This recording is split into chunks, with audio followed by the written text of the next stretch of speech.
Hello everyone. तो आज हम बात करेंगे sample question paper term 1 chemistry का। ये हमें सीबीएसई ने ये क्वेश्चन पेपर क्या दिया, हमें प्रोवाइड किया। तो हमारा इसी तरह का जो हमारा पेपर है टर्म 1 का, इसी पैटर्न पे आएगा। ठीक है, तो इसमें क्या दिया हुआ है, 90 मिनट्स का पेपर है ये। It has 3 section A B and C. A section में 25 क्वेश्चन है जिसमें आपको 20 अटैम्प्ट करने हैं, बी सेक्शन में 24 में 20 और सी सेक्शन में 6 में आपको 5 क्वेश्चन अटैम्प्ट करने हैं। हर एक का equal marks and there is no negative marking. ठीक है, तो सेक्शन ए में आपको 25 में से 20 क्वेश्चन करने हैं। तो हमें जो पहला क्वेश्चन दिया हुआ है ये हमारा पी ब्लॉक का क्वेश्चन है। Which of the following statement is true? Melting point of phosphorus is less than that of nitrogen. अगर हम फॉस्फोरस की बात करें, फॉस्फोरस का जो मास होता है, mass of phosphorus is greater than the nitrogen. As a result जो फॉस्फोरस है उसका मेल्टिंग पॉइंट भी क्या होता है, ज़्यादा होता है एज कम्पेयर टू नाइट्रोजन। तो ये फर्स्ट स्टेटमेंट क्या है हमारी, false. Nitrogen is highly reactive, but actual में क्या होता है, जो नाइट्रोजन है उसमें ट्रिपल बॉन्ड होता है, ट्रिपल बॉन्ड की वजह से वो काफ़ी इनर्ट होता है। तो हमारा सेकंड स्टेटमेंट भी क्या है, false. Nitrogen show higher tendency of catenation. तो याद रखना नाइट्रोजन फैमिली में जो नाइट्रोजन है उसकी जो प्रॉपर्टीज़ है रेस्ट ऑफ द एलिमेंट से डिफरेंट होती है, और जो कैटिनेशन है other element show this property. So ये स्टेटमेंट ही हमारी रॉन्ग है। और लास्ट स्टेटमेंट है nitrogen single bond is weaker. तो अगर हम नाइट्रोजन का सिंगल बॉन्ड बनाएंगे, याद रखना नाइट्रोजन का साइज काफ़ी स्मॉल होता है, there is lot of repulsion inter electronic, उसकी वजह से bond is weaker, can be easily broken. Next question है नॉन स्टैचोमेट्रिक डिफेक्ट बताना है आपको। विच of the following is a non stoichiometric defect? ये सॉलिड स्टेट का क्वेश्चन है। इसमें हमें दिया है फ्रैंकल शॉर्ट की डिफेक्ट जो हमारा होता है stoichiometric defect. Interstitial defect is also stoichiometric defect. अगर हम बात करेंगे मेटल डेफिशिएंसी डिफेक्ट की, इसे बोलते हैं नॉन स्टैचोमेट्रिक डिफेक्ट। जैसे हमारे पास एग्जांपल है Fe 0.98O। तो इसमें जो रेशो है Fe और ऑक्सीजन की, दैट इज़ नॉन स्टैचोमेट्री। तो इसमें क्या होता है कि some of the ferrous ions क्या हो जाते हैं, मिसिंग हो जाते हैं। So that's why this defect is called as non stoichiometric defect, metal deficiency defect. तो C is the correct answer. Next बात करते हैं क्वेश्चन की। Identify the law which is stated as for any solution the vapour pressure of each volatile component is directly proportional to the mole fraction. तो याद रखना कि अगर आपके पास vapour pressure of any solute is directly proportional to the mole fraction, ये किसमें, ये कौन सा लॉ है? This law is called as the Raoult's law. ठीक है, राउल्ट्स लॉ की स्टेटमेंट है ये। Next, pink colour of LiCl। तो अगर आपके पास क्या, सपोज LiCl का क्रिस्टल है और अगर आपने क्या प्रोवाइड किया है, वेपर्स ऑफ Li, बाहर क्या प्रोवाइड किया, वेपर्स ऑफ Li। तो व्हाट हैपन, जो क्लोराइड आयन है वो क्या करती है, अपनी जगह छोड़ के जो वो क्या करती है, Li के साथ रिएक्ट करती है, और Li क्या करता है, इट विल लूज 1 इलेक्ट्रॉन। ठीक है, तो क्या होता है, बाहर जाके LiCl बन जाता है, और जो इलेक्ट्रॉन है it will come back to the position of the chlorine. और ये जो इलेक्ट्रॉन अंदर आ जाता है we call it as F centre, और इसी इलेक्ट्रॉन की वजह से ये कंपाउंड क्या शो करते हैं, colour. So this defect is called as metal excess defect. तो इसका C option is the correct option. Next question दिया, which of the following isomer has the highest melting point? तो मेल्टिंग पॉइंट में याद रखना, क्योंकि ये सॉलिड स्टेट में होता है तो इसमें सिमेट्री इज़ वेरी इंपॉर्टेंट। तो ये जो कंपाउंड है ये हमारा है पैरा पोजीशन। ठीक है, और बाकी कंपाउंड देखेंगे, एक हो सकता है ऑर्थो पोजीशन पे और एक हो सकता है हमारा मेटा पोजीशन पे। तो हमेशा याद रखना, ठीक है, कि जो पैरा पोजीशन पे कंपाउंड होते हैं हमारे, उसमें क्या होता है, काफ़ी सिमेट्री होती है। As a result crystalline lattice में से हम आराम से अरेंज कर सकते हैं, we can arrange them very easily. So as a result जो 1,4-डाइक्लोरोबेंजीन होगा उसका क्या होगा, ज़्यादा मेल्टिंग पॉइंट होगा। ठीक है, next, which of the following compound is not explained by the open chain structure of the glucose? जो ओपन चेन स्ट्रक्चर है ना, याद रखना उसमें OH groups are free. So as a result वो नॉर्मली रिएक्ट कर सकता है हमारा एस्टल एनहाइड्राइड के साथ। So first reaction can be possible. Second 2,4-DNP, that reaction is also possible. Third reaction silver mirror formation, that is also possible, but existence of alpha beta form, ये याद रखना, जो अल्फा एंड बीटा फॉर्म है, अगर हम बात करते हैं स्ट्रक्चर ऑफ ग्लूकोज की, तो अल्फा फॉर्म में क्या होता है, जो फर्स्ट कार्बन है 1 hydrogen is above the plane और OH is below the plane, और सेकंड में क्या होता है, OH is above the plane, H is below the plane in the first carbon. तो ये जो दो फॉर्म होती है इसे बोलते हैं अल्फा बीटा फॉर्म, और ये जो फॉर्म है आपको सिर्फ साइक्लिक कंपाउंड में दिखती है। ठीक है, नेक्स्ट हम बात करते हैं Williamson synthesis of preparation of di methyl ether. तो अगर आपको डाई मिथाइल ईथर बनाना है, सपोज आपके पास है CH3Br और आप इसको रिएक्ट कर रहे हो CH3ONa, ठीक है। तो आपको पता होना चाहिए विलियमसन सिंथेसिस सिर्फ प्राइमरी एल्काइल हैलाइड ही दे सकते हैं। तो इसमें ये जो ग्रुप है OCH3 नेगेटिव, ठीक है, ये जो ग्रुप है मिथॉक्सी ग्रुप है, वो क्या करेगा, it will act as a nucleophile, ये CH3 पे अटैक करेगा। As a result it result in formation of CH3O CH3 plus हमें मिलेगा NaBr। जो Br होगा वो क्या होगा, लीविंग ग्रुप होगा। अब ये जो कंपाउंड बन रहा है हमारा, याद रखना ये पूरी रिएक्शन हो रही है हमारी वन स्टेप में, so that's why this reaction is called as SN2 reaction. जो SN2 रिएक्शन होती है वो एक स्टेप में होती है, ठीक है। तो याद रखना Williamson synthesis is SN2 reaction. Next हम बात करते हैं, अगर आपने क्लोरीन को रखा है फॉर लॉन्ग टाइम, उसका येलो कलर चला क्यों जाता है, क्योंकि in the presence of light जो क्लोरीन है वो ऑक्सीजन के साथ रिएक्ट करके बनाता है HOCl एंड HCl, और उसकी वजह से इसका जो कलर है it will loses it colour. तो इसका ऑप्शन होगा बी। नेक्स्ट हम बात करते हैं, during dehydration of alcohol to alkene by heating with concentrated H2SO4 initial step with B. Suppose आपके पास इथेनॉल है और आप इसे रिएक्ट कर रहे हो एसिड के साथ। एसिड क्या करता है, H+ रिलीज करता है। तो हमेशा फर्स्ट स्टेप में क्या होता है, ये जो H+ है वो क्या करेगा, यहाँ पे O के इलेक्ट्रॉन्स पे अटैक करेगा, ठीक है। एज ए रिजल्ट क्या होगा, हमारा बनेगा CH3 CH2 OH और एक H यहाँ पे अटैच हो जाएगा और ऑक्सीजन पे आ जाएगा पॉजिटिव चार्ज। तो इस तरह के एल्कोहल को बोलते हैं हम प्रोटोनेटेड एल्कोहल, ठीक है। तो इसमें क्या होता है, हमारा प्रोटोनेशन ऑफ एल्कोहल हमारा फर्स्ट स्टेप होता है। तो ए option is the correct option. Next बात करते हैं अमॉर्फस सॉलिड। अमॉर्फस सॉलिड की जो इंपॉर्टेंट प्रॉपर्टी होती है, याद रखना, they are isotropic in nature. Isotropic means कि जब आप इसकी फिजिकल प्रॉपर्टीज चेक करते हो डिफरेंट डायरेक्शंस में, their physical properties are same.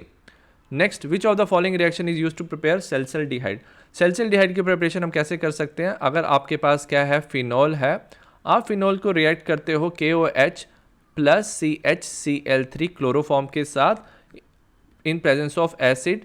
याद रखना it result in formation of OHCHO। तो ये जो रिएक्शन है इसमें हमारा बनता है सैलिसिलडिहाइड। ये जो कंपाउंड है सैलिसिलडिहाइड है और इस रिएक्शन को बोलते हैं राइमर टाइमन रिएक्शन, ठीक है। अब हम बात करते हैं नेक्स्ट क्वेश्चन की, which of the following is an example of A solid solution. Solid solution का मतलब क्या है, जो सॉल्वेंट है और सॉल्यूट है both should be solvent. C water wrong है, sugar solution is wrong, smoke is gas made up of gas, that is false. अगर हम बात करेंगे 22 कैरेट गोल्ड, जो सबसे प्योर गोल्ड होता है वो होता है 24 कैरेट, ठीक है। अगर हम 22 कैरेट की बात करें उसमें 22 पार्ट्स होता है हमारा गोल्ड का, और जो बाकी 2 पार्ट्स हैं that is made up of any other metal. So as a result जो गोल्ड एंड अदर मेटल का जो पार्ट है मिक्स करके हमारा बनता है सॉलिड सोल्यूशन, ठीक है। So D is the correct option. Next question है हमारा, the boiling point of alcohol are higher than those of hydrocarbon. जो एल्कोहल है, याद रखना, वो क्या कर सकता है, दूसरे एल्कोहल के साथ वो क्या बना सकता है, हाइड्रोजन बॉन्डिंग।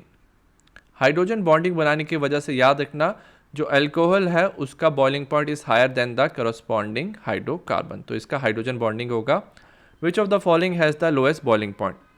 अगर हम बॉइलिंग पॉइंट की बात करें, मोस्टली जो बॉइलिंग पॉइंट है साइज इंक्रीज होने से क्या होता है, बॉइलिंग पॉइंट इंक्रीज होता है। तो हम लिख सकते हैं H2S then H2SE then H2TE। Normally boiling point increase हो रहा है बिकॉज ऑफ वैन डर वाल फोर्स ऑफ अट्रैक्शन। बट अगर हम वाटर की बात करें, वाटर का सबसे ज़्यादा बॉइलिंग पॉइंट क्यों होता है, क्योंकि वाटर में एक्स्ट्रा होता है हमारा hydrogen bonding. So hydrogen bonding भी होता है वाटर में। So as a result water का बॉइलिंग पॉइंट सबसे हाईएस्ट होता है और सबसे लोएस्ट हो जाता है हमारा H2S का। नेक्स्ट बात करते हैं, which of the following statement is correct. Fibrous protein, जैसे हमारे जो फिब्रस प्रोटीन होते हैं, हमारे हेयर, हमारे नेल्स वाटर सॉल्युबल नहीं होते, so they are not water soluble. First statement is false. Albumin जो प्रोटीन है वो ब्लड में डिसॉल्व कर सकते हैं, so that second statement they can not be fibrous protein. Fibrous protein is stabilize by hydrogen bonding and disulphide bond. जो fibrous protein होते हैं, याद रखना वो सेकेंडरी प्रोटीन होता है और ये हाइड्रोजन बॉन्डिंग से स्टेबल होता है, नॉट बाय डाइसल्फाइड बॉन्ड। तो थर्ड स्टेटमेंट फॉल्स है। और फोर्थ स्टेटमेंट है, pH does not affect the primary protein. जो प्राइमरी प्रोटीन है उसमें ज़्यादा बॉन्डिंग नहीं होती, तो pH does not affect the primary protein.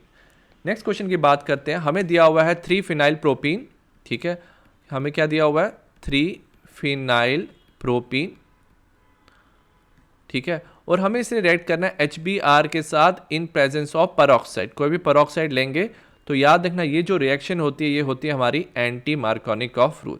Anti Markovnikov rule क्या होता है कि जो नेगेटिव पार्ट है it will get attach to the hydrogen with more number carbon with more number of hydrogen. तो हमारा कंपाउंड बनेगा CH2 CH2 CH2Br। इसकी नंबरिंग करते हैं 1 2 3, ये हो जाएगा 3 फिनाइल 1 ब्रोमोप्रोपेन। तो A will be the correct answer.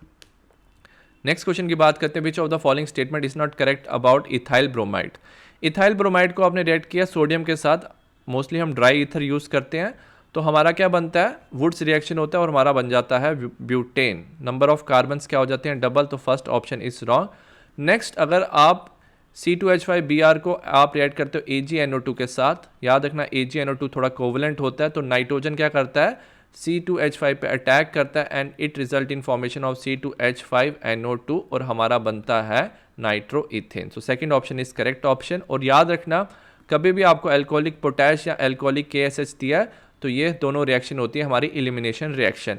इन दोनों रिएक्शन में हमारा सिर्फ एल्कीन बनेगा, ना कि वाटर, ना कि एल्कोहल, ना कि ethyl ether will be form. So only it result in formation of, जब भी आप बेस लेते हो तो बेस में हमेशा इट रिजल्ट इन एलिमिनेशन, और एलिमिनेशन से हमारा क्या बनता है, ethene from alkyl halide. Next हम बात करते हैं कोवैलेंसी ऑफ नाइट्रोजन। अगर नाइट्रोजन की बात करते हैं उसका स्ट्रक्चर लिखते हैं 1s2 2s2 2p4। तो उसमें हम बात करें कि नाइट्रोजन में जो आउटर मोस्ट ऑर्बिटल्स होते हैं, मैक्सिमम आउटर मोस्ट ऑर्बिटल्स कितने होते हैं, सिर्फ 4 ऑर्बिटल्स होते हैं maximum outer most orbital. So as a result इसकी जो मैक्सिमम कोवैलेंसी है, maximum covalency of nitrogen can be only 4। ठीक है, नेक्स्ट बात करते हैं solubility of gas in liquid decreases with increase of temperature. ठीक है, सपोज आपने क्या किया, गैस को डिजोल्व किया लिक्विड में, और ये जो रिएक्शन होती है ये क्या होती है हमारी रिवर्सिबल रिएक्शन, हमारा बनता है सोल्यूशन। और इस रिएक्शन में याद रखना हीट इज रिलीज्ड। ठीक है, एनर्जी रिलीज होती है। तो अगर किसी रिएक्शन में एनर्जी रिलीज होती है तो आपको पहले पता होना चाहिए रिएक्शन क्या, एक्सोथर्मिक रिएक्शन। और अगर आप देखोगे इसमें क्या लिखा हुआ है कि राइज इन टेम्परेचर से सॉल्युबिलिटी डिक्रीज हो रही है, मतलब कि हमने ली चैटलियर प्रिंसिपल पढ़ा है। ली चैटलियर प्रिंसिपल में क्या बोला है कि अगर हम एक्सोथर्मिक रिएक्शन में टेम्परेचर इंक्रीज करते हैं तो रिएक्शन जाती है हमारी बैकवर्ड डायरेक्शन में। तो रिएक्शन क्या होगी, एक्सोथर्मिक एंड रिवर्सिबल। तो B option is the correct answer. Next, all elements of group 15 show allotropy except. Again जो नाइट्रोजन है उसकी प्रॉपर्टी सबसे डिफरेंट होती है। जो नाइट्रोजन है फिर से बताते हैं इसका क्या होता है, स्मॉल साइज होता है, और इसमें काफ़ी क्या होती है, इलेक्ट्रोनेगेटिव एलिमेंट होता है। So as a result nitrogen की प्रॉपर्टी बाकी एलिमेंट से डिफरेंट होती है। सो दैट्स वाई बाकी एलिमेंट्स एलोट्रॉपी शो करते हैं but nitrogen does not show allotropy. Next, which of the following is a polysaccharide. Polysaccharide क्या होता है, व्हेन मैनी मोनोसेक्राइड कंबाइन, 9 से ज़्यादा जब मोनोसेक्राइड कंबाइन होते हैं that is called as polysaccharide. और जो सबसे इंपॉर्टेंट पॉलीसेक्राइड है यहाँ पे इसमें है ग्लाइकोजन। ग्लाइकोजन को हम एनिमल स्टार्च भी कहते हैं। ठीक है, why it is called as animal starch, ये एनिमल्स में पाया जाता है। जो हमारी बॉडी में जो ग्लूकोज है it is stored in the form of glycogen inside the muscle. ठीक है, सो याद रखना glycogen is a polysaccharide. Which of the substance is a low boiling point, hydrogen, oxygen, nitrogen, helium. तो जिसका सबसे कम मास होता है, क्योंकि van der force of attraction, intermolecular force of attraction सबसे कम होगी, तो helium will have the lowest boiling point. Next बात करते हैं lower molecular mass alcohol are. ठीक है, they are miscible in limited excess of water और miscible in water all proportion. जो लोअर मॉलिक्यूलर मास एल्कोहल है, सपोज आपके पास है मिथेनॉल और इथेनॉल, ये इनमें याद रखना there is a very strong hydrogen bonding. ये एक स्ट्रॉन्ग हाइड्रोजन बॉन्डिंग करते हैं वाटर के साथ। एज ए रिजल्ट ये ईजिली डिजॉल्व हो जाते हैं वाटर इन ऑल प्रोपोर्शन। जैसे जैसे हम number of carbon atom increase करते हैं, याद रखना number of carbon atom increase होने से जो हमारा आर ग्रुप है, हाइड्रोफोबिक पार्ट है, वो भी इंक्रीज होगा, तो वाटर से रिपल्शन होता है और जो मिसिबिलिटी है वो डिक्रीज होती है। नेक्स्ट हमारा क्वेश्चन है maximum oxidation state of chlorine. Chlorine की याद रखना काफ़ी ऑक्सीडेशन स्टेट होती है, इसकी ऑक्सीडेशन -1 से लेकर +7 तक होती है। तो maximum oxidation state of chlorine is +7। Next बात करते हैं which of the following cases blood cell will shrink. अब ये जो कंसंट्रेशन है 0.9% मास और वॉल्यूम ऑफ NaCl, ये जो कंसंट्रेशन है ऑफ NaCl ये बिल्कुल हमारे ब्लड की कंसंट्रेशन के साथ मैच करता है। तो ये हमारे ब्लड के साथ बिल्कुल क्या है, आइसोटोनिक है। ठीक है, ये कंसंट्रेशन हमारे ब्लड की कंसंट्रेशन के साथ क्या करता है, मैच करता है। और अगर आप चाहते हो कि आपका सेल श्रिंक हो जाए, ठीक है, सपोज आपने सेल डाला है किसी सोल्यूशन में और आप चाहते हो कि उसके वाटर बाहर निकले, तो आप चाहते हो जो बाहर वाला सोल्यूशन होना चाहिए वो क्या होना चाहिए, हाइपरटोनिक। हाइपरटोनिक करने के लिए हमें क्या चाहिए, concentration should be greater than 0.9%। तो अगर आपने 0.9% से कंसंट्रेशन क्या दी हुई है, ज़्यादा दी है, सो एज ए रिजल्ट क्या होता है, there is a osmosis will happen from inside the cell to the outside, और एज ए रिजल्ट क्या होगा, कंसंट्रेशन, एज ए रिजल्ट जो सेल है वो श्रिंक होगा। अब हम बात करेंगे नेक्स्ट सेक्शन की। इसमें हमें 24 क्वेश्चन दिए जिसमें हमें 20 करनी है। How much ethyl alcohol must be added to 1 litre water so that the solution will freeze at -14 degree Celsius. ठीक है, तो इसका आपको पता होना चाहिए equation, delta T is equal to KF/m। KF क्या है, constant of water. Delta T F किसके इक्वल हो जाएगा, वाटर मोस्टली फ्रीज होता है 0 डिग्री सेल्सियस -14। KF की वैल्यू 1.86 और मोलैरिटी होता है number of moles by mass of the solution in mass of the solvent in kg। ठीक है, अब जो सॉल्वेंट का हमें दिया हुआ है 1 लीटर ऑफ वाटर दिया हुआ है, तो हम 1 लीटर वाटर को हम 1 kg वाटर भी कंसीडर कर सकते हैं मास में। ठीक है, तो ये हो जाएगा 14 × 1.86 and number of moles of ethyl alcohol divided by mass कितना हो जाएगा, 1 kg। So n will be equal to 14 divided by 1.86। अगर आप इसको कैलकुलेट करोगे आपका आंसर आएगा 7.5 मोल। ठीक है, तो 7.5 is the correct answer. Next, which reagent is use to do 1 step conversion of chlorobenzene. अगर आपको क्लोरोबेंजीन में से क्या बनाना है, you want to prepare toluene, और आप प्रिपेयर करना चाहते हो फर्स्ट स्टेप में। अगर सपोज आपने यूज़ किया CH3AlCl3, तो इसमें इस रिएक्शन को बोलते हैं फ्रीडल-क्राफ्ट एल्काइलेशन। ठीक है, फ्रीडल-क्राफ्ट एल्काइलेशन में क्या होता है, क्लोरीन तो रहता ही है but CH3 will get attach to ortho और पैरा पोजिशन, तो हमारा डिफरेंट कंपाउंड बनता है। So this is wrong reaction. Next reaction की बात करेंगे, हमें दिया हुआ है सपोज क्लोरोबेंजीन और आप इसे रेड कर रहे हो CH3Cl sodium in presence of dry ether. याद रखना इस रिएक्शन को बोलते हैं वुड्स फिटिंग रिएक्शन। इसमें क्या होता है, अराइल हैलाइड और एल्काइल हैलाइड दोनों को लेते हैं, तो result in formation of benzene plus R group है यहाँ पे CH3। तो इस रिएक्शन में जो वुड्स फिटिंग रिएक्शन है, तो इसमें क्या होता है, डायरेक्टली आप बना सकते हो टॉलिन। तो जो सेकंड आंसर है B option, that is the correct option.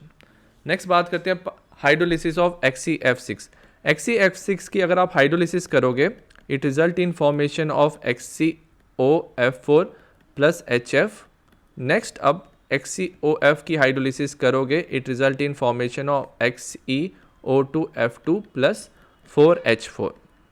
ठीक है, तो पार्शियल हाइड्रोलिसिस से 2 कंपोनेंट मिलते हैं। हमारा सेकंड जो कंपोनेंट है वो दिया हुआ है XeO2F2 plus 4H4। So D option is the correct option.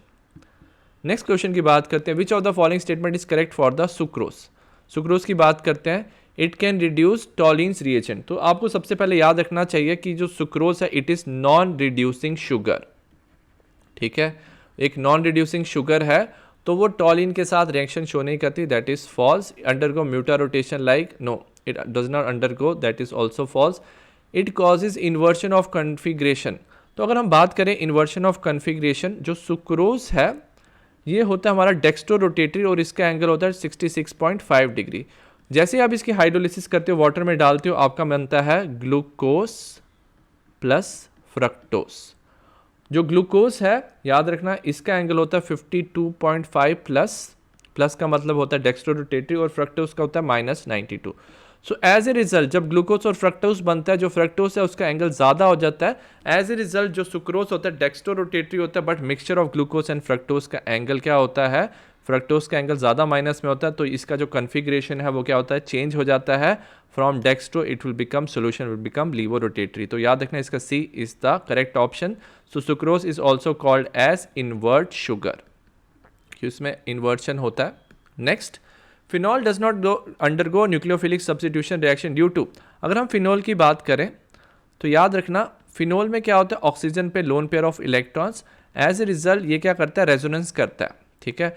As a result resonance की वजह से क्या होता है, electron density ortho para position पे इंक्रीज होती है और साथ में ऑक्सीजन और कार्बन के बीच में, ठीक है, ऑक्सीजन और कार्बन के बीच में पार्शियल डबल बॉन्ड आता है। As a result formation of partial double bond की वजह से याद रखना इसकी रिएक्टिविटी क्या हो जाती है, कम हो जाती है। So it becomes very difficult to break this bond, so it does not show nucleophilic substitution. तो इसका B will be the correct answer.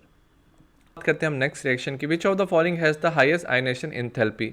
हमें दिया नाइट्रोजन, फॉस्फोरस, ऑक्सीजन, सल्फर। अगर हम इसे अरेंज करें नाइट्रोजन के साथ ऑक्सीजन, फॉस्फोरस एंड सल्फर, ये क्रॉस द पीरियड है, ये डाउन द ग्रुप है। तो याद रखना डाउन द ग्रुप क्या होता है, आयनेशन एंथैल्पी क्या होता है, डाउन द ग्रुप डिक्रीज होती है। तो फॉस्फोरस और सल्फर की ionisation enthalpy will be less than the nitrogen and oxygen. अगर हम बात करें नाइट्रोजन एंड ऑक्सीजन की, मोस्टली नॉर्मल केस में क्या होना चाहिए, ऑक्सीजन की आयनेशन एंथैल्पी ज़्यादा होनी चाहिए। वाई? बिकॉज इसका न्यूक्लियर चार्ज ज़्यादा है। बट आपको याद रखना इसमें क्या एक्सेप्शन है, जो नाइट्रोजन है इसमें क्या होता है, हाफ फिल्ड ऑर्बिटल, ठीक है। इसकी इलेक्ट्रॉनिक कन्फिग्रेशन होती है 1s2 2s2 2p3। तो हाफ फिल्ड ऑर्बिटल होने की वजह से नाइट्रोजन काफ़ी स्टेबल हो जाता है, so it becomes difficult to remove electron. तो हाईएस्ट आयनेशन एंथैल्पी किसकी होती है, नाइट्रोजन की होती है। नेक्स्ट हमारा क्वेश्चन है, a metal ion form CCP structure. जो मेटल है उसने क्या बनाया, CCP को हम FCCB कहते हैं। तो टोटल नंबर ऑफ एटम्स कितने होते हैं FCCB में, 4 एटम्स, ठीक है। और बोला जो ऑक्साइड आयंस है वो हाफ ऑक्टाहेड्रल और हाफ टेट्राहेड्रल वॉइड्स को ऑक्यूपाई कर रहा है, ठीक है। तो अगर नंबर ऑफ एटम्स 4 हैं तो ऑक्टाहेड्रल वॉइड्स याद रखना are equal to number of atoms, तो ऑक्टाहेड्रल वॉइड्स हो जाएंगे 4 और टेट्राहेड्रल वॉइड्स याद रखना कितने हो जाते हैं हमारे, डबल, ठीक है, तो हो जाएंगे 8। सो आउट ऑफ 4 हाफ जो है वो ऑक्यूपाई किया ऑक्सीजन ने, तो ऑक्सीजन 2 ऑक्सीजन ने ऑक्यूपाई किया है, और आउट ऑफ 8 हाफ कितना होता है, टोटल 4। तो total number of oxygen atoms कितने होंगे, अगर मेटल 4 हैं तो ऑक्सीजन एटम्स होंगे 6, क्योंकि 2 होंगे ऑक्टाहेड्रल हाइड में वॉइड में और 4 होंगे टेट्राहेड्रल वॉइड में। तो हमारा रेशियो हो जाएगा 4:6, और you can say ratio is 2:3। तो हमारा D option will be the correct option. Next हम बात करते हैं the reaction of टॉलिन with flow. सबसे पहले हमने क्या लिया, सपोज टॉलिन लिया, ठीक है, और हम इसे रिएक्ट कर रहे हैं क्लोरीन के साथ इन प्रेजेंस ऑफ FeCl3। FeCl3 क्या करता है, एक क्लोरीन नेगेटिव को अपनी तरफ अट्रैक्ट करता है, result in formation of Cl+ ion. और ये जो Cl+ आयन है वो कहाँ पे अटैच हो जाती हैं, they will get attached at the ortho और they will get attached at the para position, ठीक है। ऑर्थो और पैरा पोजीशन में अटैच हो जाता है, तो हमारा जो फर्स्ट कंपाउंड बनेगा ortho para chlorotoluene will be form. तो हमें पहले से पता है कि C option is the correct option. Next part देखते हैं, अगर आपने टॉलिन लिया है, ठीक है, suppose you have taken toluene and you are reacting with chlorine in presence of light, ठीक है। अब क्या हो सकता है कि जितने भी हैलोजन है, अगर ये मोनोक्लोरिनेशन नहीं है तो सारे हाइड्रोजन क्या होंगे, क्लोरीन से डिस्प्लेस हो सकते हैं। This is called as free radical substitution. तो हमारा जो फाइनल प्रोडक्ट बन सकता है वो बन सकता है CCl3। तो जितने भी हाइड्रोजन है, ठीक है, अगर मोनो सब्स्टिट्यूशन नहीं कर रहे हैं तो सारे हाइड्रोजन क्लोरीन से रिप्लेस हो जाएंगे और हमारा फाइनल प्रोडक्ट बनेगा ट्राइक्लोरोमिथाइल बेंजीन। तो C will be the correct option. Next question की बात करते हैं, ओजोन। अगर हम ओजोन का स्ट्रक्चर की बात करें, ठीक है, इसमें क्या होता है, ओजोन में रेजोनेंस होती है, ठीक है, और याद रखना इसमें लोन पेयर ऑफ इलेक्ट्रॉन्स भी होते हैं। तो लोन पेयर ऑफ इलेक्ट्रॉन्स की वजह से सबसे पहले याद रखना ये रिपल्शन कॉज करता है lone pair of electron. As a result ये जो एंगल होता है ये कंपाउंड होता है हमारा एंगुलर, ठीक है, ये कंपाउंड क्या होता है हमारा एंगुलर शेप होता है। नेक्स्ट अगर हम बात करेंगे इनके बॉन्ड की, क्योंकि दोनों में रेजोनेंस हो रही है तो हमारा जो एक्चुअल स्ट्रक्चर बनता है हाइब्रिड स्ट्रक्चर वो हम कुछ ऐसे बनाते हैं, this is hybrid structure, resonance hybrid structure, और दोनों जो बॉन्ड्स होते हैं the bond length is same. तो हमारा डी ऑप्शन, याद रखना ये एंगुलर स्ट्रक्चर होगा और दोनों बॉन्ड लेंथ क्या होगी, both bond length will be same. अब हम बात करते हैं नेक्स्ट क्वेश्चन की, वाटर रिटेंशन और puffiness is due to high salt intake due to. अगर आपने बॉडी में ज़्यादा सॉल्ट इनटेक किया है तो एज ए रिजल्ट क्या होता है, हमारा जो बॉडी है वो बन जाता है हाइपरटोनिक। तो वाटर की जो मूवमेंट होती है ड्यू टू ऑस्मोसिस वाटर की मूवमेंट होती है, एज ए रिजल्ट हमारी बॉडी में वाटर रिटेंशन पफिनेस होता है। So this reaction is due to osmosis. So C will be correct answer. Next हमें दिया हुआ है ये कंपाउंड है ग्लूकोज। ग्लूकोज में याद रखना इसमें क्या होता है, there are presence of hydroxy group, OH group present होता है, और जब हम इसे रिएक्ट करते हैं एसिटिक एनहाइड्राइड के साथ, तो याद रखना जो अल्कोहल है एसिटिक एनहाइड्राइड के साथ क्या बनाता है, it result in formation of ester. तो हमारा कुछ ऐसे एस्टर ग्रुप फॉर्मेशन होता है, ठीक है। तो जो ए प्रोडक्ट होगा उसमें एस्टर ग्रुप बनेगा। और नेक्स्ट आप याद रखना जो नाइट्रिक एसिड है वो क्या करता है, ऑक्सीडेशन कॉज करता है इस कंपाउंड की। एज ए रिजल्ट जो OH है result in formation of COH, तो कार्बोक्सिलिक एसिड बनाता है।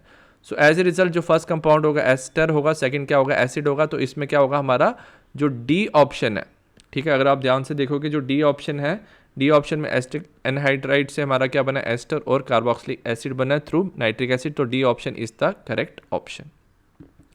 नेक्स्ट क्वेश्चन की बात करते हैं। In a lake of AlCl3+ formation of coloured floating lake. ये याद रखना, ये सरफेस केमिस्ट्री से, ये आपके सिलेबस में नहीं है, आउट ऑफ सिलेबस है, बट याद रखना इसका आंसर क्या होगा, D absorption adsorption of litmus by AlOH thrice. तो इसका D will be correct answer. Next बात करते हैं। A unit cell of sodium has 4 formula units, ठीक है। तो नंबर ऑफ सेल कितने हो जाएंगे, नंबर ऑफ जो एटम्स होंगे 4। Its edge length is 0.5 nanometre. Calculate the density और molar mass of the compound is 58.5। तो आपको पता होना चाहिए density is equal to ZmA³ into Na होता है एवोगैड्रोस नंबर, Z होता है number of atoms, number of atoms कितने हैं 4। मोलर मास हमें दिया हुआ है विच इज़ 58.5। अब A की बात करते हैं, एज लेंथ। अब क्वेश्चन में हमें दिया हुआ है सेंटीमीटर में, तो नैनोमीटर में इसको सेंटीमीटर में कर रहे हो तो 10⁻⁻7 सेंटीमीटर होता है। इसको हम लिख सकते हैं 1/2 इंटू 10⁻7 -7 10⁻3 6 इंटू 10⁻23। आप इस क्वेश्चन को सॉल्व करोगे, आपका जो डेंसिटी आएगा it will be around 3 grams per centimetre cube. तो इसका C option will be the correct option. Next हमें दिया which of the following are the correct on the basis of their property, ठीक है। कौन सी करेक्ट है, सबसे पहले हमें दिया हुआ ये अरेंजमेंट। इस अरेंजमेंट में याद रखना इंक्रीजिंग बॉन्ड डिसोसिएशन एनर्जी के हिसाब से आप अरेंज करो तो पहले आता iodine, then fluorine will come, then bromine, then chlorine, ठीक है। ये अरेंजमेंट क्या गलत है, ठीक है। Second increasing order of acidic strength, तो डाउन द ग्रुप याद रखना एसिडिक स्ट्रेंथ क्या होती है, इंक्रीज होती है because it is easy to break the bond. तो सेकंड ऑप्शन भी हमारा गलत दिया हुआ है। थर्ड इंक्रीजिंग ऑक्सीडेशन स्टेट, अगर NH3 की बात करेंगे ऑक्सीडेशन नंबर होता है हमारा -3। N2O की कैलकुलेट करेंगे ऑक्सीडेशन नंबर होता है +1। NH2OH में ऑक्सीडेशन नंबर होता है -1 और N2O5 में ऑक्सीडेशन नंबर होता है +5। तो इंक्रीजिंग ऑर्डर, ये इंक्रीजिंग ऑर्डर ने दिस इज फॉल्स। तो लास्ट स्टेटमेंट क्या है, करेक्ट है। याद रखना अगर जब नाइट्रोजन की बात करेंगे, नाइट्रोजन में क्या होता है, काफ़ी इलेक्ट्रोनेगेटिव होता है। एज ए रिजल्ट ये लोन पेयर को रिपेल कर सकता है। एज ए रिजल्ट जो बॉन्ड एंगल है वो हाईएस्ट होता है NH3 में। नेक्स्ट हम बात करते हैं what will be the reagent and reactant and reagent to obtain this alcohol. आप एल्कोहल बना रहे हो, आप बनाया CH3 CH CH3 CH CH3। तो this compound is called as 2,4-dimethyl-pentane-3-ol। ये हमारा कंपाउंड है। अब इन्होंने बोला ये जो अल्कोहल है ये आप कैसे बना सकते हो। तो सबसे पहले आपको ये याद रखना है कि ये जो अल्कोहल है ये कौन सा अल्कोहल है, दिस इज सेकेंडरी अल्कोहल। और सेकेंडरी अल्कोहल आप बना सकते हो सिर्फ एल्डिहाइड से, ठीक है। तो याद रखना एल्डिहाइड से सेकेंडरी अल्कोहल बनता है। तो अगर कीटोन ऑप्शन है तो ketone option is the wrong option. Next, अब आप कैसे बनाओगे ये कंपाउंड, तो याद रखना ये कंपाउंड को आप 2 पार्ट में डिवाइड कर सकते हो, ठीक है। कैसे डिवाइड कर सकते हो, तो एक जगह आप क्या कर सकते हो, जैसे जिसके कार्बन के साथ OH अटैच है तो आप एक तरफ से उस कार्बन को ब्रेक कर सकते हो और आप क्या कर सकते हो, इस कार्बन को आप देख सकते हो डबल बॉन्ड O। तो अब हमारा कंपाउंड बन जाएगा CH3 CH CH3CHO। तो ये एल्डिहाइड हो जाता है। तो याद रखना रिएक्शन में क्या होता है, जो कार्बोनाइल ग्रुप है वहाँ पे हाइड्रोजन अटैच होता है, ठीक है। और ये जो सेकंड वाला ग्रुप है ये आएगा हमारा ग्रुप फ्रॉम द ग्रिग्नॉट रीजन। तो हम बना सकते हैं ये CH3 CH3MgBr। तो अगर ये दोनों कंपाउंड रिएक्ट करेंगे then it result in formation of this alcohol. आप सब रिएक्शन करके भी देख सकते हैं, बट अगर आप इसको क्या कर दोगे, ब्रेक कर दोगे लाइक दिस, जहाँ पे OH है उसके आगे से आप ब्रेक कर दोगे तो आप एल्डिहाइड और ग्रिग्नॉट रिएजन को सेपरेट कर सकते हो। तो हमारा क्या बन जाएगा, अगर हम बात करेंगे 1 2 3 2 methyl propanone and isopropyl magnesium iodide, ठीक है। तो हमारा D option will be the correct option. Reaction की हम बात करते हैं, हमें दिया हुआ ऑर्थो हाइड्रोक्सी बेंजाइल एल्कोहल, ठीक है। तो हमने क्या किया, ऑर्थो हाइड्रोक्सी CH2OH, ये बेंजाइल एल्कोहल दिया हुआ है हमें, हमने रिएक्ट किया इसे PCl3 के साथ, ठीक है। PCl3 के साथ हम इसे रिएक्ट करते हैं। याद रखने की जो Cl है वो OH ग्रुप को क्या कर देता है, न्यूक्लियोफिलिक सब्स्टिट्यूशन कर देता है, बट जो फिनोल का OH है, याद रखना इसमें क्या होता है, बिकॉज ऑफ रेजोनेंस OH में आते हैं पार्शियल डबल बॉन्ड, इसमें पार्शियल डबल बॉन्ड होता है, as a result this bond will not be broken, और जो हमारा फाइनल कंपाउंड बनता है वो बनता है हमारा OH CH2Cl, ठीक है। अगर इसके नेम करेंगे ये हो जाएगा 2-क्लोरोमिथाइल फिनॉल, तो B option is the correct option. Next दिया हुआ है which of the following statement is true. अगर हम बात करें NH3 की, अमोनिया की, याद रखना जो अमोनिया होता है it is one of the strongest base, क्योंकि इसके पास काफ़ी इलेक्ट्रॉन डेंसिटी होती है, ये ईजिली इलेक्ट्रॉन क्या कर सकता है, दे सकता है, it is a strong base, electron दे सकता है, और साथ में याद रखना it is the weakest reducing agent. तो पहली जो ऑप्शन है, first option is the correct option. Next बात करते हैं which of the following secondary alcohol. Secondary alcohol क्या होता है, जिस अल्कोहल में R के साथ C के साथ 2 R ग्रुप अटैच होते हैं, दैट इज सेकेंडरी अल्कोहल। तो हम फर्स्ट कंपाउंड की बात करते हैं, CH3CH2 CH3, यहाँ पे OH। तो जो फर्स्ट कंपाउंड है, this compound is a secondary alcohol. Second compound को आप देख के बता सकते हो, ये टर्शियरी अल्कोहल है और ये हमारा फिनॉल है। Fourth compound is also a secondary. अगर इस कार्बन को देखोगे, इस कार्बन पे क्या है, तो there are 2 groups are attach, एक फिनाइल ग्रुप अटैच है और एक मिथाइल ग्रुप अटैच है। सो एज ए रिजल्ट जो 43 क्वेश्चन है, इसका answer A, first and fourth option is the secondary alcohol. Next, अगर आपके पास एल्कीन है और आप इसे रिएक्ट कर रहे हो ब्रोमीन वाटर के साथ इन प्रेजेंस ऑफ CCl4, तो याद रखना जो ब्रोमीन है it will get attach to the adjacent position, adjacent position पे अटैच हो जाता है, और ब्रोमीन जो कलर है इसका रेडिश ब्राउन कलर होता है, this solution will become colourless. ये जो पोजीशन पे अटैच है, this position is vicinal, so that's why compound is vicinal dibromide is form. तो 44th का fourth option is correct. Next हम बात करते हैं given 2 statements, assertion and reason. Electron gain enthalpy of oxygen is less than that of fluorine but greater than that of nitrogen, ठीक है। Electron gain enthalpy की अगर आप बात करोगे, हमारा सीक्वेंस क्या होता है इलेक्ट्रॉन गेन इंथैल्पी का, नाइट्रोजन से ज़्यादा होता है ऑक्सीजन का, ऑक्सीजन से ज़्यादा होता है फ्लोरीन का, ठीक है। तो जो फर्स्ट स्टेटमेंट है दैट इज करेक्ट कि electron gain enthalpy of oxygen is less than fluorine but greater than the nitrogen. So याद रखना अक्रॉस द पीरियड क्या होता है, इलेक्ट्रॉन गेन करना काफ़ी ईजी होता है। So as a result fluorine के लिए electron gain enthalpy will be the highest. Next, ionisation enthalpy की बात करेंगे, नाइट्रोजन ऑक्सीजन, ठीक है। तो इसमें याद रखना जो सीक्वेंस है थोड़ा सा चेंज हो जाता है, पहले ऑक्सीजन का सबसे कम होता है, then nitrogen, then fluorine. Why sequence is change, हमने ऑलरेडी पढ़ा क्योंकि नाइट्रोजन होता है हाफ फिल्ड, ठीक है। हाफ फिल्ड होने की वजह से काफ़ी थोड़ा ज़्यादा स्टेबल हो जाता है, so it has high ionisation enthalpy as compare to oxygen. As a result जो रीज़न है, द रीज़न इज़ फॉल्स। तो इसका सी ऑप्शन इज़ करेक्ट क्योंकि A is true and R is false. Next बात करते हैं, alkyl halide is insoluble in water, या alkyl halides क्या होते हैं, insoluble in water. And second क्या दिया हुआ है, alkyl halides have halogen attach to the sp3 carbon, halogen भी अटैच होता है, बट ये जो है करेक्ट रीज़न नहीं है, ठीक है, the reason is not correct. तो बोथ स्टेटमेंट्स आर करेक्ट, ये इनसॉल्युबल है और ये sp3 कार्बन के साथ अटैच होता है। अगर हम बात करेंगे CH3Cl, तो ये जो कार्बन होगा वो sp3 होगा, ये इनसॉल्युबल भी होगा, but it is not a correct explanation. तो B option is the correct option. Next हम बात करते हैं, given out of the 2 statement can you tell assertion molarity of a solution changes with temperature. Molarity की अगर हम बात करें, मोलैरिटी होता है हमारा number of moles per unit volume of solution. तो वॉल्यूम टेम्परेचर से चेंज होता है, तो molarity also changes with the temperature. अगर हम मोलैरिटी इज ए कॉलिगेटिव, हमने ऑलरेडी कॉलिगेटिव प्रॉपर्टीज पढ़ी हैं सोल्यूशन में, तो याद रखना molarity is not a colligative property, ठीक है। तो A is true and B is reason is false, तो सी स्टेटमेंट इज करेक्ट, ठीक है। नेक्स्ट हम बात करते हैं, there are 2 assertion and reason is given, हमें दिया हुआ SO2 एंड TeO2। तो याद रखना डाउन द ग्रुप क्या होता है, जो रिडक्शन है, ठीक है, रिड्यूसिंग पावर है वो डाउन द ग्रुप क्या होती है, इंक्रीज होती है, ठीक है। तो SO2 क्या होता है, ज़्यादा रिड्यूस नहीं होता, but TeO2 can easily reduce. As a result जो SO2 है इसमें कम रिडक्शन होती है, सो एट से रिजल्ट ये ईजिली ऑक्सीडाइज हो जाता है, it act as a reducing agent, and TeO2 get easily oxidise, so it act as a oxidising agent.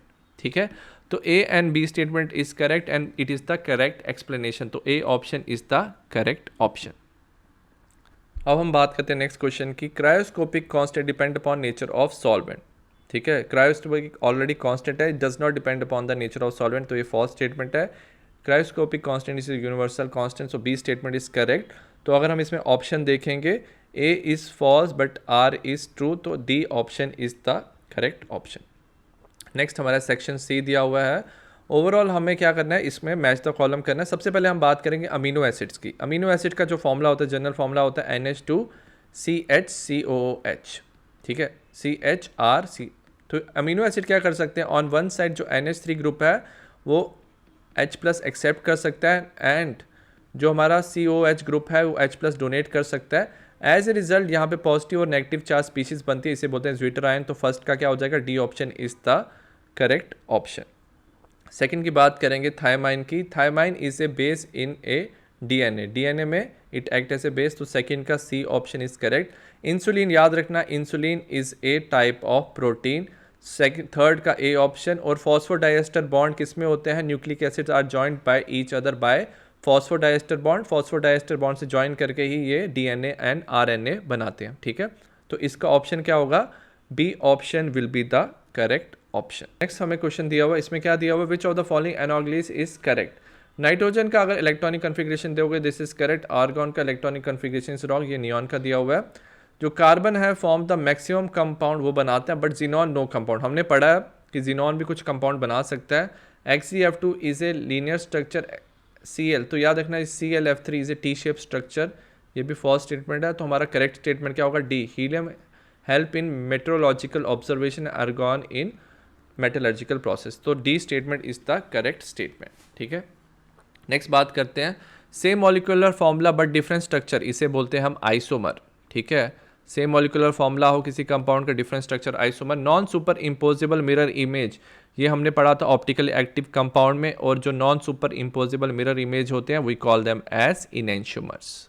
ठीक है, so enantiomers are different on the basis of rotation, एक laevo rotatory होगा, एक dextro होगा, so A option is the correct option. अब हम बात करेंगे, हमें एक पैसेज दिया हुआ, केस दिया हुआ है। ठीक है, इसमें रेशो दिया हुआ है, ratio between the cation and A9, और उस रेशो से हमें क्या पता चलता है, ज्योमेट्री, और ज्योमेट्री से हम बता सकते हैं कोऑर्डिनेशन नंबर। ओके, हमें क्वेश्चन दिया हुआ है radius of Ag+ and I negative. अगर हम रेडियस की रेशो लें R+ और R नेगेटिव की, तो ये हो जाता है हमारा 126/216 का रेशो, और रेशो का आंसर आता है 0.58। अब 0.58 को हम चेक करते हैं। याद रखना 0.58 अंदर आता है हमारा ऑक्टाहेड्रल और स्क्वायर प्लानर के अंडर आता है। ठीक है, अगर ये नंबर्स देखोगे, ऑक्टाहेड्रल का हमारा कोऑर्डिनेशन नंबर 6 होता है, स्क्वायर प्लानर का 4 होता है, तो 6 और 4 में हमारा एक आंसर करेक्ट होगा। अगर आप ऑप्शन देखोगे, ऑप्शन में आपको सिर्फ 6 दिया हुआ है, तो हमारा सी ऑप्शन, तो मतलब ये कंपाउंड क्या हुआ, द कंपाउंड इज ऑक्टाहेड्रल। ठीक है, नेक्स्ट हमें दिया हुआ है ए solid has a square planar structure, radius दिया हुआ है हमारे। ठीक है, कैटाइन का और एनाइन का रेडियस इज नॉट गिवन, तो हमें दिया हुआ 120/R नेगेटिव, और इन्होंने बोला calculate the maximum value of the B negative, हमें स्क्वायर प्लानर में बी नेगेटिव की मैक्सिमम वैल्यू निकालनी है। तो याद रखना मैक्सिमम वैल्यू अगर आपको निकालनी है, तो ये जो वैल्यू होगी that should be the smallest value. Smallest value कितनी है, 0.414, क्योंकि डिनोमिनेटर में है, तो डिनोमिनेटर में अगर ये है, तो अगर आपको इसको मैक्सिमम वैल्यू चाहिए, क्योंकि ये इससे डिवाइड करेगा। ठीक है, तो मैक्सिमम वैल्यू चाहिए, तो आपको ये चाहिए द स्मॉलेस्ट नंबर। तो अगर आप रेशो देखोगे स्क्वायर प्लानर की, ये होती है 0.414 से 0.732, तो स्मॉलेस्ट नंबर से अगर आप डिवाइड करोगे तभी आपको मैक्सिमम वैल्यू मिलेगी। तो R negative will be 120 divide by 0.414। तो अगर आप इसको डिवाइड करोगे तो आपका आंसर आ जाएगा अराउंड 290 पिकोमीटर। तो इसका D option is the correct option. और लास्ट हम बात करेंगे good fit consider to be the cation. तो ऑलरेडी हमने यहाँ पे अगर आप स्टेटमेंट पढ़ोगे, a cation which find arrangement in which it can contact the largest number of anions. तो लार्जेस्ट नंबर ऑफ एनाइंस को, जो मोस्ट ऑफ द एनाइंस को अगर वो कॉन्टैक्ट कर ले, तो क्या होगा, जैसे हमारे पास एनाइन है, यहाँ पे क्या होगा, बीच में स्पेस होगा, तो स्पेस में क्या प्रेजेंट होगा, जो वॉइड होगा, वॉइड में हमेशा क्या प्रेजेंट होता है, cation, this is surrounded by the anions, ठीक है। तो कैटाइन क्या होता है, surround by the all the anions, तो कैटाइन क्या करें, सारी surround, so it will surround all the neighbouring ions. I hope, तो ये सारे क्वेश्चन थे, आई होप आपको समझ आया हो। चलो, सी यू एवरीवन, बाय।